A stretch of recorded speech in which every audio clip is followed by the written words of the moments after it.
si Sara Duterte. Iisa na ang Rodante Marcoleta sa Senado. Hindi natitinag, hindi natatakot, at laging nasa panig ng tama. Noong pinupuna at tinatakot ang tanggapan ng pangalawang Pangulo, siya ang tumindig at dumepensa, hindi alintana ang pambabatikos. Dahil para kay Marcoleta, ang tama ay pinaglalaban kahit mag-isa ka lang. Marcoleta, may prinsipyo, may integridad, may paninindig. Kaya ngayong darating na halalan, iboto natin ang number 38 sa manok. Rodante Marcoleta sa Senado. Kay Marcoleta, may pag-asa.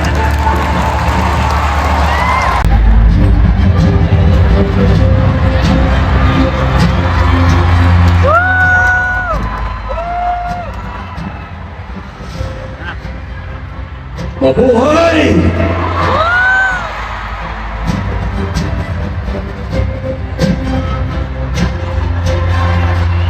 Isang magandang gabi po sa inyong lahat.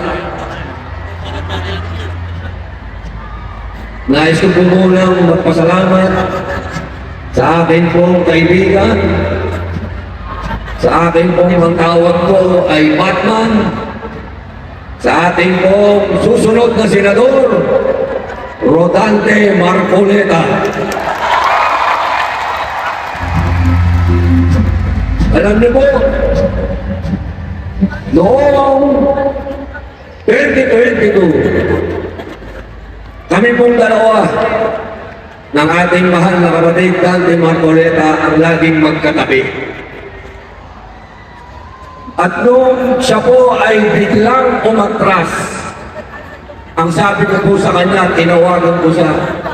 Sabi ko, Kung, bakit ka umatras? Gusto mo ba umatras din ako? Ang sabi po ni Kong, wag.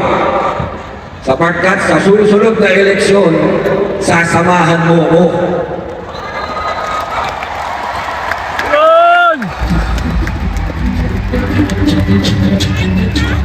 At dahil po sa tulong ng Iglesia ni Cristo,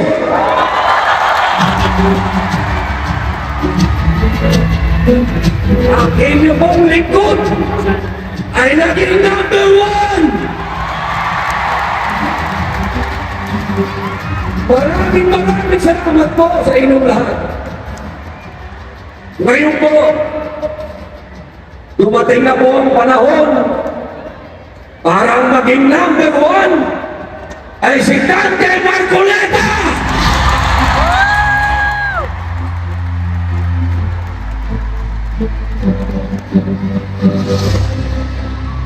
Ito po, gabing ito, hindi ko na po kailangan kumbinsihin kayong lahat. Sapagkat alam ko, lahat ng nandito at sa buong Pilipinas at sa buong mundo, lahat tayo Dante Marcoleta.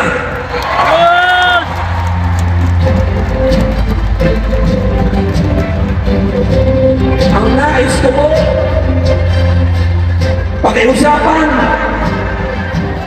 unang-una, ang mga kapatid kong Muslim. Kailangan magbayad tayo ng utang na loob.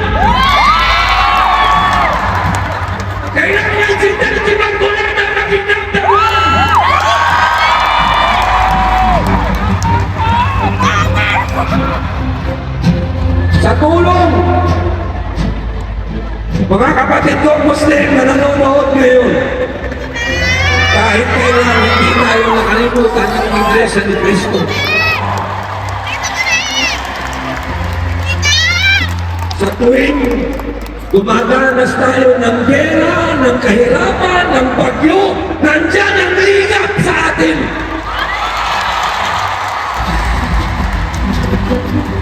Hindi tayo kailanman iniwan ng Iglesia ni Cristo.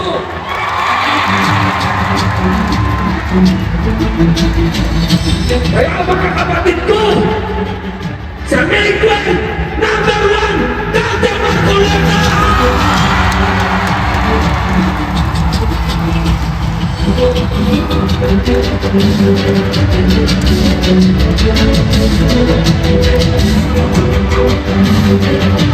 Ngayon po, makikiusap po ako sa lahat ng relihiyon dito sa Pilipinas. Mga kababayan, dumating na po sa punto na ang ating konstitusyon ay hindi na sinusunod. Dumating po sa panahon na ang mga simbahan ay dumadating na po sa punto na nilulusog, hinuhuli, kinukulong. Kailangan po may tumindig na isa na nakakaalam ng batas upang manatili ang paghihiwalay ng simbahan at Estado. Yun! Tama! Wala pong iba kung hindi si Atty. Rodante Marcoleta!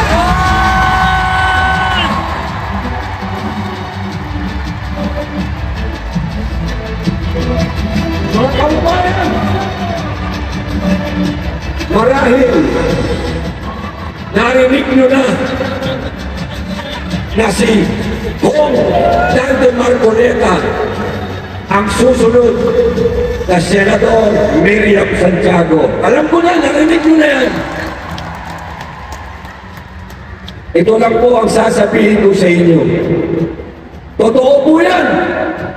Siya. Pero, isa lang po ang nakalimutan nila. Si Dante Marcoleta, abogado, katulad ni Senator Miriam Santiago, pero hindi po nila naihambing ang isang taong may takot sa Diyos.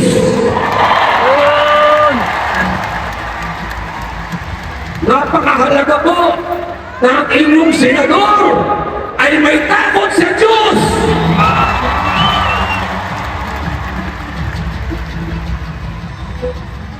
Mga kababayan, hindi ko na po pagkakahaba-habaan sa panahon po na nandun ako sa dahig. Isa po ako sa nauna ron.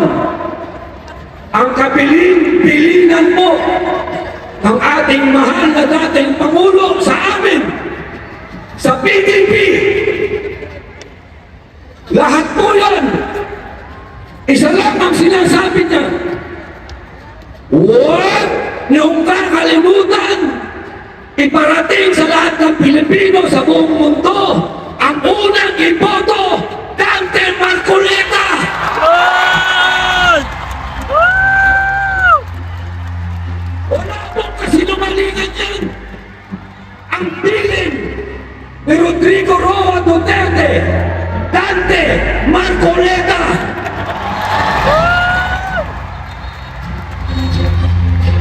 Kaya sana po,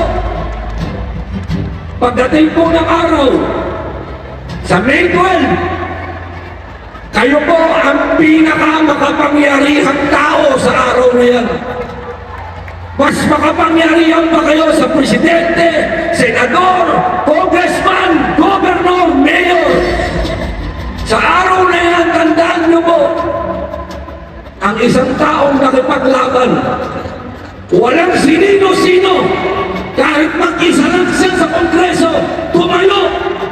At iyan po, si Dante Marcoleta! Yun! Woo! Ngayon, bilang PDP President po, huwag niyo pong kalimutan ang Duterte. Maraming salamat po! Mabuhay po kayong lahat! Mabuhay ang Pilipinas!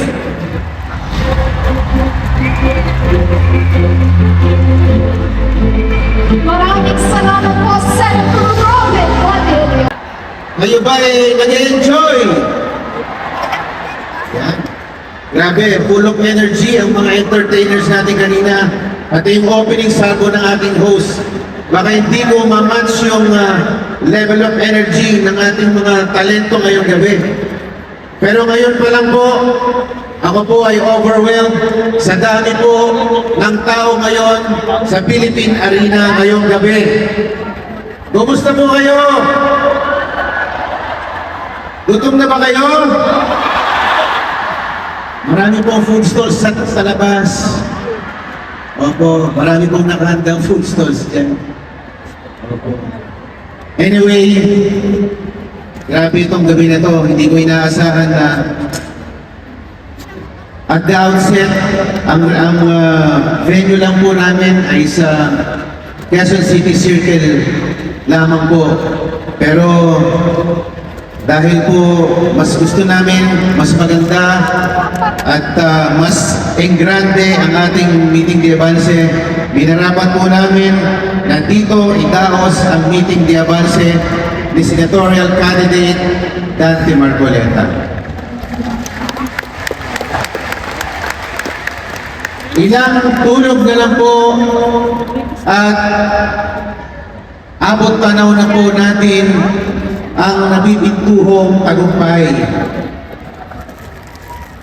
Konti na lang po, maabot na natin ang ating inaasam na pagkapanalo. Konting gabi na lang, i-push pa natin. Ilang araw pa bang nalalabi? 5, 6? Pwede pa nating i-push. Ayon po sa Publicus Pahayag 2025, si senatorial candidate Marcoleta ay ranking 9 to 11 sa senatorial race.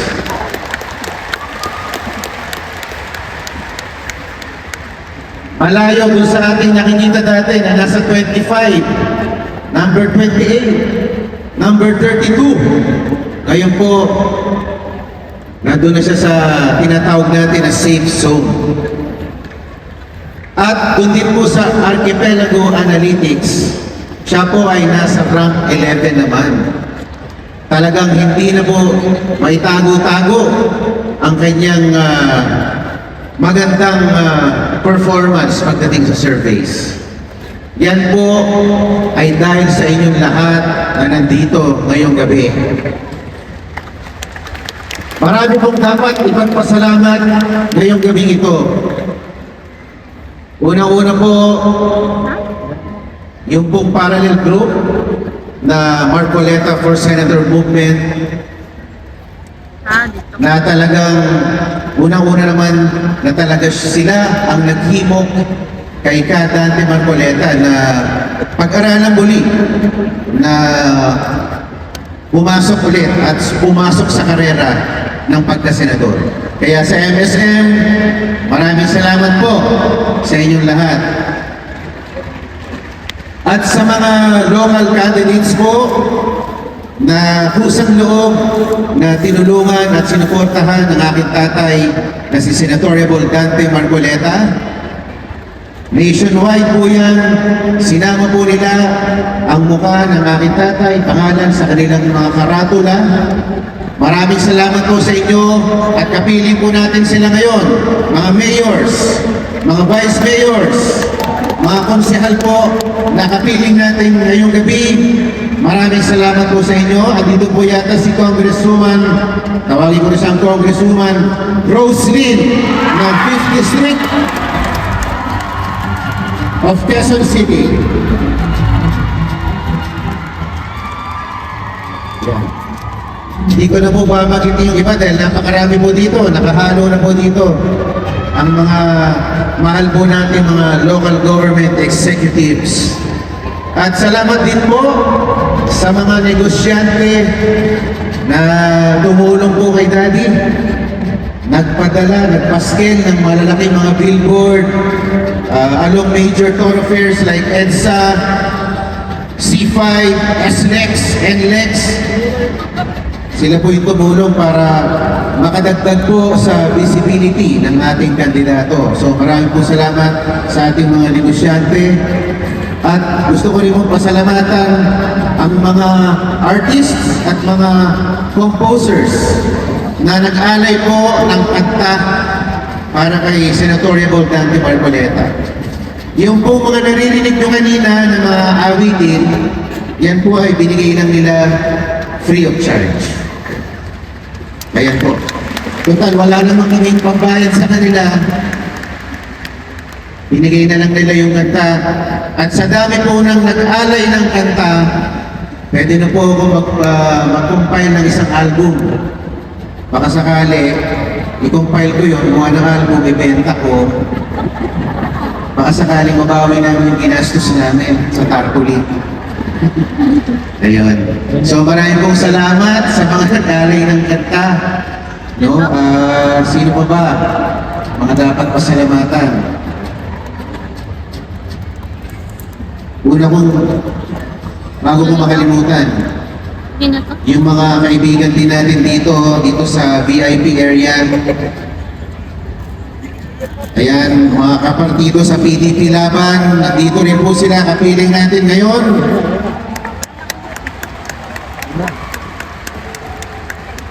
I love you too! Ayun. Ano yan?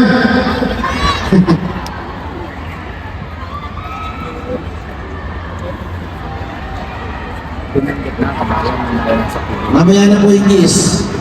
Aga pa. Mamaya na. Gusto ko rin pong pasalamatan ang Iglesia ni Cristo.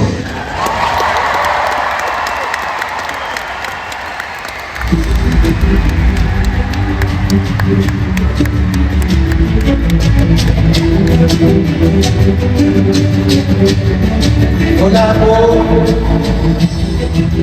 sa ating tagapamahalang pangkalahatan, sa kanyang sanggunian, sa pamunuan ng distrito at sa mga lokal, maging sa mga regular na kaanib ng Iglesia ni Cristo. Maraming salamat po sa inyo.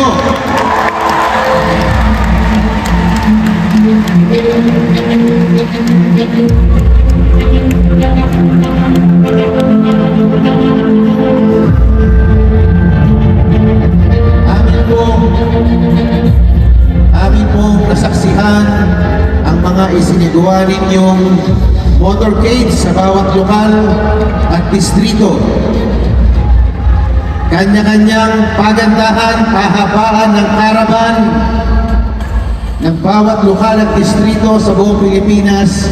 Maraming salamat po sa inyo. Hindi po namin mababayaran ang effort na ibinigay ninyo.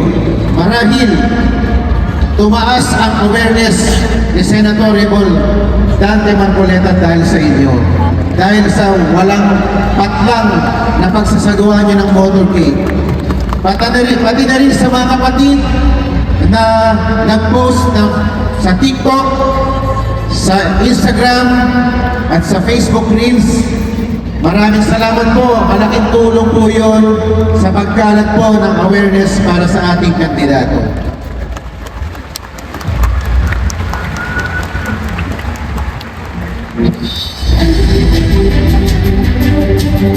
Ngayon, ilang araw na lang po at magsisimula na po ang pagpili ng ating mga kababayan. Sa mga nanonood po ngayon sa live feed dito sa arena, amin pong iminumungkahi sa inyo, makapili niyo pong mabuti ang inyong ihahalal sa ating bayan. Meron po kayong kapangyarihan na baguhin ang direksyon ng pamamahala sa ating gobyerno. At ang kapangyarihan yan ay sisimulan nyo sa pagpili ng ating mga kandidato. Pumili po kayong mabuti. Lalo-lalo na sa senador, alam nyo naman po ang komposisyon ng senador. Ang Senado natin, kulang na kulang po tayo sa abogado. Karamihan po doon, mga entertainer. Kailangan natin ng abogado na may karanasan, may angking talino, at higit sa lahat, may puso at malasakit sa bayan.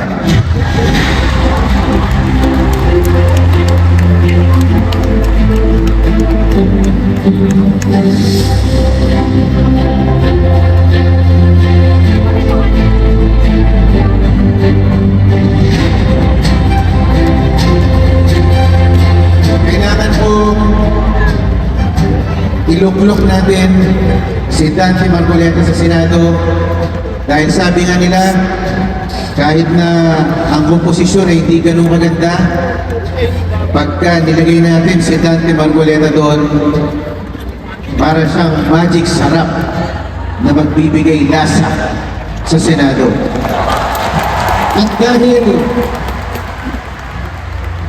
At dahil magkakaroon na ng lasa, magkakaroon na po tayo ng katampatang pagkasa.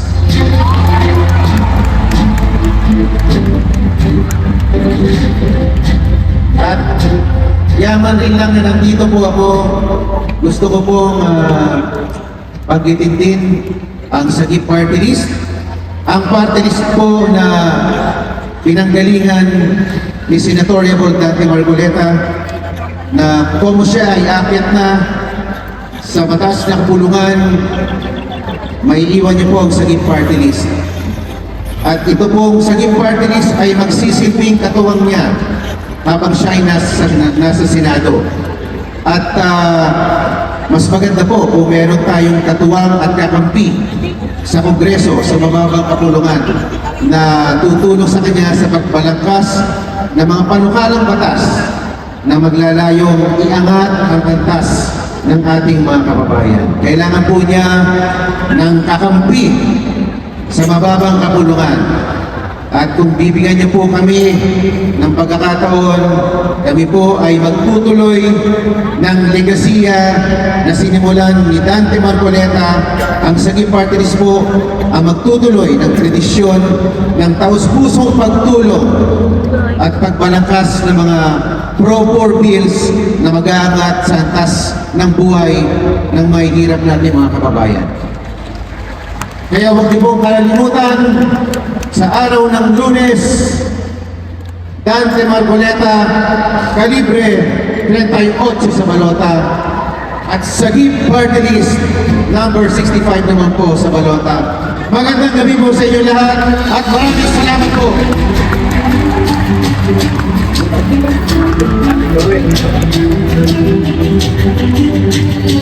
Maraming salamat sa Sagip Party List First Nominee Attorney Paula Marcoleta. Okay, bago tayo tuluyang mag-init sa mga talumpay.